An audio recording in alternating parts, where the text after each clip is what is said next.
తెలుగుదేశం ప్రభుత్వం వచ్చింది కదా! ఎలా ఉండబోతుంది అనుకుంటున్నారు కూటమి ప్రభుత్వం? ఖచ్చితంగా ఏదైతే మేము ఆ రోజు అభివృద్ధి సంక్షేమం రెండు కళ్ళుగా భావించి మేము ప్రజల్లోకి వెళ్ళామో కూటమిని ఆదరించి ఈరోజు మాకు అఖండమైన మెజార్టీ ప్రజలు ఈరోజు ఇవ్వటం జరిగింది.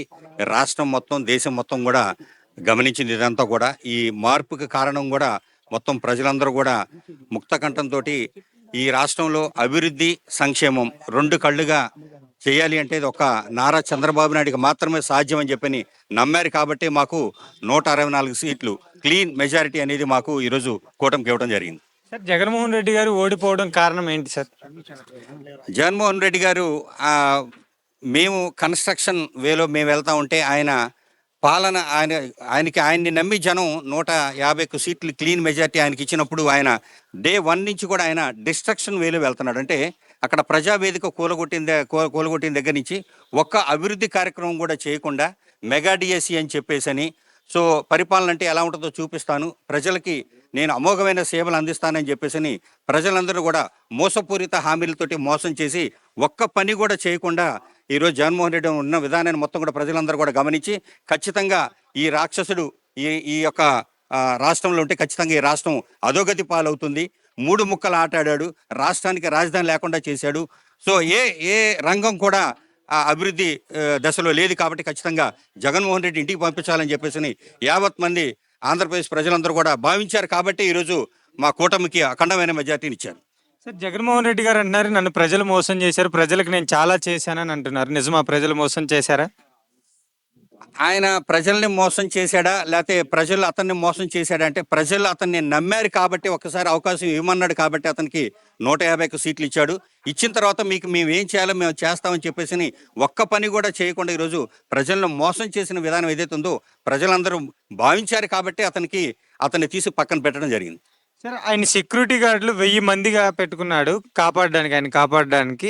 అసలు అది ప్రజల డబ్బా కాదా? సో ఈరోజు మనం చూస్తూ ఉంటే మొన్న వైఎస్ జగన్మోహన్ రెడ్డి ప్యాలెస్ ఏదైతే ఉందో, తాడేపల్లి ప్యాలెస్ ఏదైతే ఉందో ఆ ప్యాలెస్ని మొత్తం కూడా తొలగించాలని ఆ ఏరియా ప్రజలు, అంటే ఆ చుట్టుపక్కల ఉన్నటువంటి ఇళ్ల నిర్మాణాలను అన్నీ కూడా తొలగించి ఆయన యొక్క ప్యాలెస్ని ఎట్లా కట్టుకున్నాడంటే, నేను చాలా జైలు విజిట్ చేశానండి. విజయవాడ సెంట్రల్ జైలు కానీ లేకపోతే నెల్లూరు జైలు కానివ్వండి, రాజమండ్రి జైలు కానీ అంత పకడ్బందీగా ఎక్కడా కూడా లేదు. ఒక ఐరన్ ఫినిషింగ్లు పెట్టుకొని, అంటే 1000 ఏనుగులు ఇచ్చి ఒకసారి దాడి చేస్తే కూడా దాన్ని ఛేదించలేవు. అలాంటి ఐరన్ ఫినిషింగ్ తోటి ఆయన మొత్తం కూడా ఇంటి నిర్మాణం చేయించుకొని, ఎందుకంత భయం? 151 సీట్లు నీకు ఇచ్చినప్పుడు నువ్వు అంత ఘనంగా ఫినిషింగ్లు ఏర్పాటు చేసుకొని నీ చుట్టూ 1000 మంది గార్డులు పెట్టుకోవాల్సిన అవసరం ఏంటి అని చెప్పని మేము అడుగుతా ఉన్నాం. నువ్వు తప్పు చేసావు కాబట్టే అంతమందిని పెట్టుకున్నావు, అంత ఫినిషింగ్ పెట్టుకున్నావు. ఈరోజు నీ దగ్గరికి వెళ్ళాలంటే 3 అంచెల భద్రతా వలయాన్ని దాటుకొని నీ ఎమ్మెల్యేలు కానీ నీ కార్యకర్తలు కానీ లేకపోతే సామాన్య ప్రజలు కూడా నిన్ను చేరుకునే పరిస్థితి కూడా లేదని చెప్పని మేము భావిస్తా ఉన్నాం. సార్, జగన్మోహన్ రెడ్డి గారు జిల్లాకు ఒక ప్యాలెస్ కట్టారంటే దానిపై మీ అభిప్రాయం ఏంటి? అదేనండి, ఇప్పుడు ప్రజా ధనాన్ని దుర్వినియోగం చేసి ప్రజలకు ఖర్చు పెట్టాల్సిన సొమ్ము మొత్తాన్ని కూడా ఈరోజు రాష్ట్రాల్లో కానీ దేశాల్లో కానీ చాలా పార్టీలు ఉన్నాయి. చాలా పార్టీలు కూడా రాజకీయాలు చేస్తూ ఉంటాయి. ఎవరికి కూడా ఎవరు సొంత ఖర్చులతోటి వాళ్ళు పార్టీ ఆఫీసులు ఏర్పాటు చేసుకుంటారు. కానీ ఈ విధంగా ప్రజాధనాన్ని దుర్వినియోగం చేసుకొని 25 రాష్ట్రాల్లో కూడా ఒక ప్యాలెస్ లాగా, అది కూడా ఏదో ఒక పార్టీ ఆఫీస్ అంటే ఒక 50 మందో 100 మందో కూర్చొనే విధానంగా మనం ఎక్కడైనా సరే నిర్మించుకుంటూ ఉంటాం.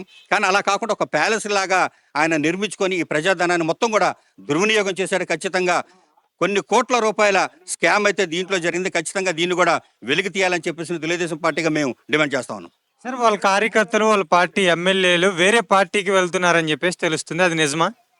ఖచ్చితంగా జగన్మోహన్ రెడ్డి చుట్టూ కూడా చక్రవలయం అనేది మొత్తం కూడా బంధిస్తూ ఉన్నారు. ఖచ్చితంగా సో నిదానంగా ఒక్కొక్కటి వెలుగులోకి వస్తున్నాయి. మనం చూస్తూ ఉన్నాం. ఈరోజు 25 జిల్లాల్లో ఏదైతే ఉందో వాళ్ళ పార్టీ ఆఫీసులు అక్రమంగా నిర్మాణం చేపట్టిన విధానం ఏదైతే ఉందో ఇదంతా కూడా ఒక్కొక్కటి వెలుగులోకి వస్తుంది. ఖచ్చితంగా ఆయన ఇంకా ఏం చేయాలో అర్థం కాని పరిస్థితుల్లో ఇప్పుడు దొంగదారులు వెతుక్కుంటున్నాడు. అటు కాంగ్రెస్లోకి వెళ్ళాలా లేకపోతే ఇటు ఇంకేదైనా పార్టీ ఏమైనా మద్దతు ఇస్తే ఆ పార్టీలోకి వెళ్ళాలా అని చెప్పేసి జగన్మోహన్ రెడ్డి వెతుక్కునే పరిస్థితిలో ఉన్నాడు ఆయన కాపాడుకోవడానికి. సార్, వైసీపీ పార్టీ వాళ్ళు ఎమ్మెల్యేలు కాంగ్రెస్ వైపుకి వెళ్తే మేము జాయిన్ చేసుకోమని అంటున్నారంట. దానికి కారణం ఏంటి? సో వైఎస్ షర్మిల గారు అటువైపు ఉంది కాబట్టి అదొక అడ్డుగా వాళ్ళు భావించి ప్రస్తుతం వీళ్ళని తీసుకోవడం పరిస్థితి లేదు. ఖచ్చితంగా వైఎస్ షర్మిల గారు కనుక బయటకు వెళ్తే ఖచ్చితంగా ఆ పార్టీలోకి వెళ్ళాలనే ఆలోచనతో జగన్మోహన్ చూస్తూ ఉన్నాడు. మనకు వార్తలు వస్తూ ఉన్నాయి. సోషల్ మీడియాలో కూడా మనం వైరల్ అవుతానే మనం చూస్తా ఉన్నాం. కానీ కొడాలి నాని గారు అంటున్నారు చెప్పిన పథకాలు ఏమి నెరవేర్చలేరు చంద్రబాబు నాయుడు అని చెప్పేసి ఆయన ఆరోపణలు చేస్తున్నారు చంద్రబాబు గారి మీద. దానిపై మీ అభిప్రాయం ఏంటి? సో మాట తప్పం మడిమ తిప్పం అన్నటువంటి జగన్మోహన్ రెడ్డి ఏదైతే ఉన్నాడో మెగా డిఎస్సి నేను ప్రకటిస్తాను, కొన్ని లక్షల ఉద్యోగాలు ఇస్తానని చెప్పేసి ఒక్కసారి కూడా డిఎస్సి ప్రకటించకుండా ఎలక్షన్లకు ముందు తూతు మంత్రంగా డిఎస్సి ప్రకటించి వారిని కూడా రిక్రూట్ చేసే పరిస్థితులు లేదు.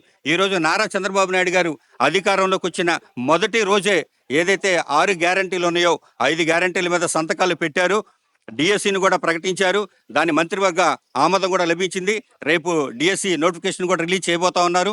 సో ఖచ్చితంగా మేము చెప్పినటువంటి 5 లక్షల ఉద్యోగాలు, సంవత్సరానికి 1,00,000 చొప్పున ప్రతి సంవత్సరం కూడా 1,00,000 ఉద్యోగాలు ప్రైవేటు పరంగా కానీ లేకపోతే ఇట్లా గవర్నమెంట్ ఉద్యోగాలు కానీ మేము ఇచ్చే పరిస్థితుల్లో కూడా ఖచ్చితంగా తెలుగుదేశం పార్టీ మొదటి అడుగు వేసింది. అలాగే వాలంటీర్ వ్యవస్థ ఆ, ఉండదు అనేది ప్రచారం జరుగుతుంది. దాని మీద నిజం ఎంత అంటారు? సో దీని మీద మంత్రివర్గం ఒకసారి కూర్చొని డెసిషన్ తీసుకోవాలని చెప్పని వాళ్ళు ఆలోచిస్తూ ఉన్నారు. ఇది మొత్తం అధిష్టానం దృష్టిలో ఉంది. మాకు కూడా ఎటువంటి డైరెక్షన్స్ రాలేదు ఇంకా దాని మీద. సో వాళ్ళు సమాలోచనలు చేస్తున్నారు ఏది బెస్ట్.